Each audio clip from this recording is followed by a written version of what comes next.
I'm here with Brad Jones, Cinema Snob. Welcome to MAGFest. Thank you very much. So, obviously, when you have a character called the Cinema Snob, movies are something that are very important to you. What is your earliest theater-going memory? Memory. Okay. Temple of Doom, maybe? Okay, 1980, and that's just off the top of my head.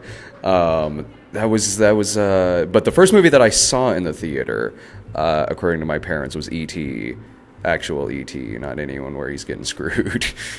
That might have been a little inappropriate. Oh, I waited until like 8 to watch those. Yeah. Thank God for cable, right? I had to wait until I could read because it had subtitles. Oh, yeah, of course.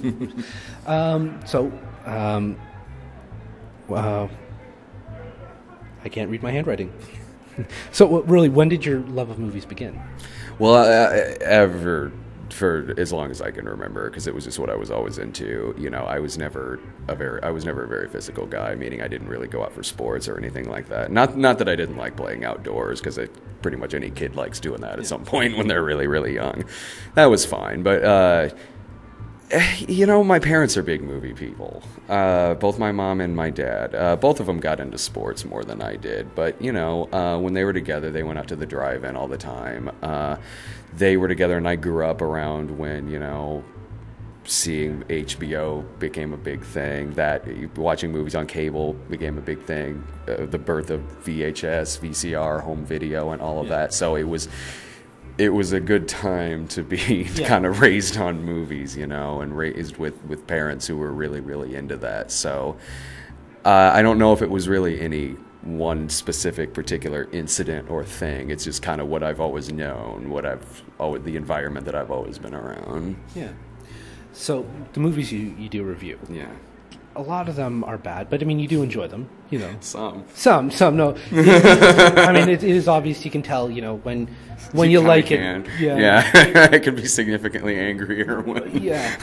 What's the difference between, like, do you see a good bad film and a bad film?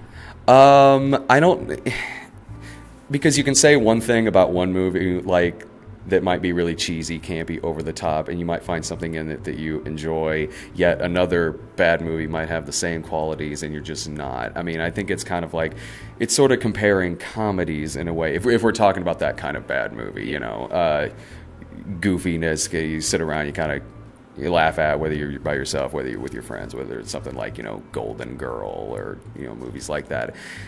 It's just, it's subjective depending on the movie, you know. If the plot's really outlandish, if the plot's really far out there, you got some great wild performances, you know, some kooky storyline. It's like there's a level of like odd genius that goes into it where you're watching it and you're watching something really absurd, like say Golden Girl, that has to do with the Olympics and Nazis and all of this, and in the 1980 Moscow Olympics that the U.S. wasn't even in, you know. That's like, there's some really weird genius that can go into movies like this, even though it might be a little unintentional or slightly misplaced. But at the same time, you know, maybe you'll watch something like that that'll just be rather boring.